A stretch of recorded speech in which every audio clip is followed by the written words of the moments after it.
We're going to start with the comic book side of things, which I would venture that we can turn this over to to the video game side of things too, without much stretch in the imagination. But Netflix, quote, to shrink, unquote, DC Comics. All right, so the article reads, as Netflix enters exclusive talks to buy Warner Brothers, a new concern is circulating amongst DC insiders.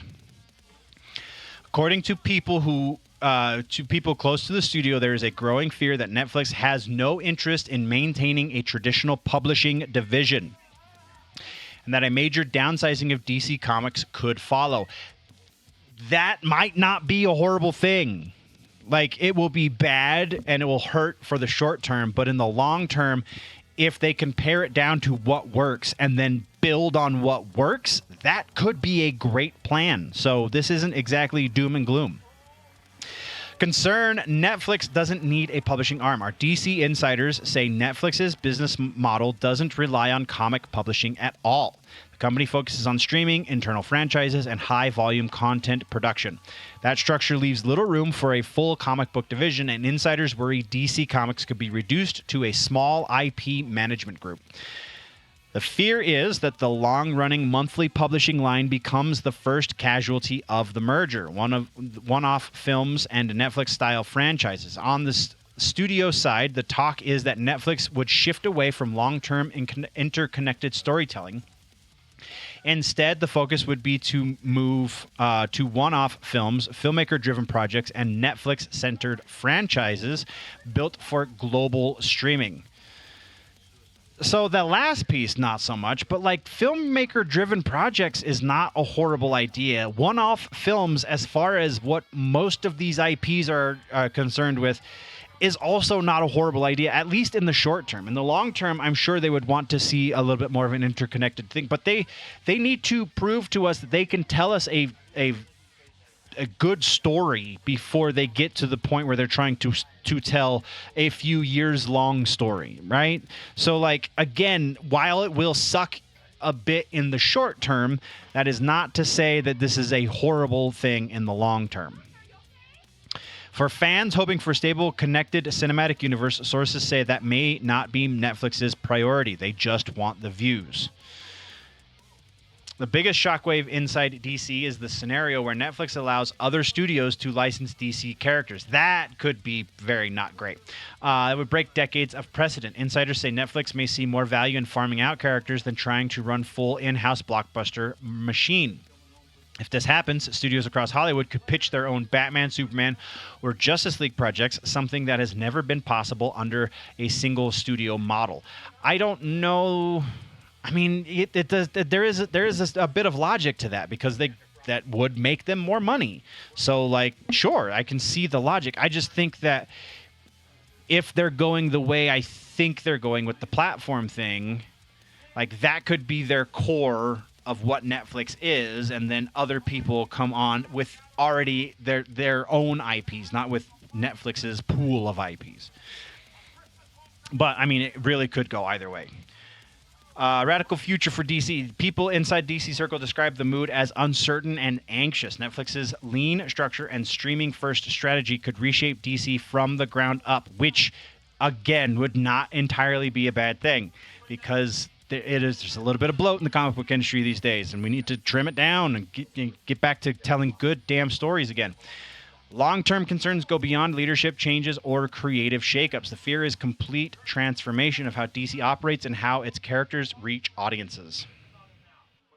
So that is the comic book side of things, and by extension, I'm sure the same feeling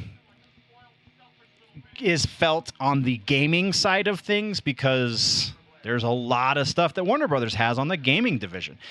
I think that, and even then, we have interconnected games that Warner Brothers, the only one that I can think of off the top of my head, and of course it's the only one I can think of, is the Mortal Kombat franchise, obviously, but also Injustice.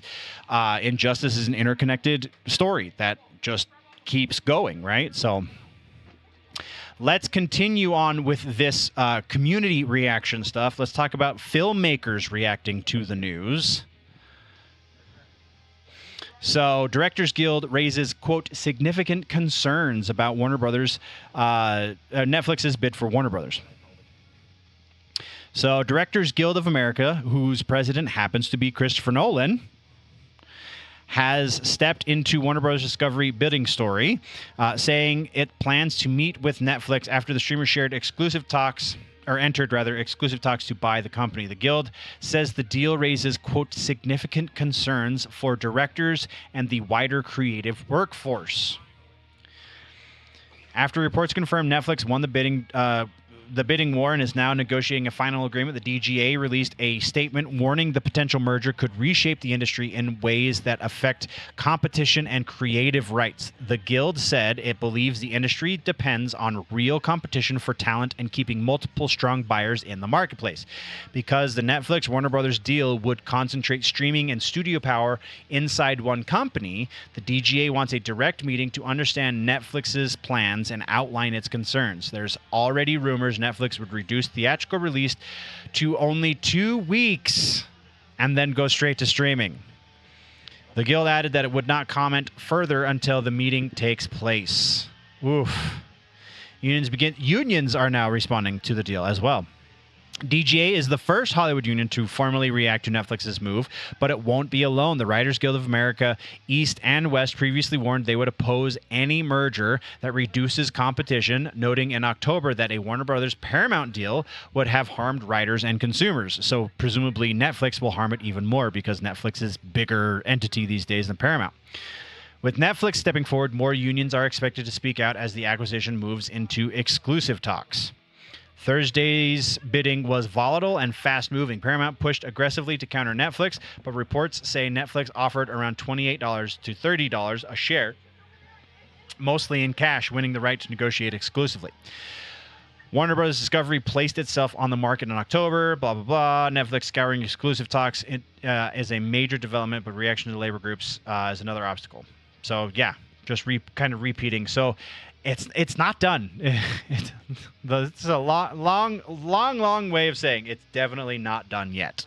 Thank you very much, nerds, for tuning in. If you want to level up your nerdy, geeky, pop culture knowledge, then don't forget to subscribe and do all of the things. Go check out the main channel, Generally Nerdy, for the larger portion. Again, you get all of these sections into one convenient video over on Generally Nerdy. The name of the show is The Week in Nerddom. Thank you for checking out this clip. We will see you next time. Before we go, though, always remember that if it's generally nerdy, it's probably here.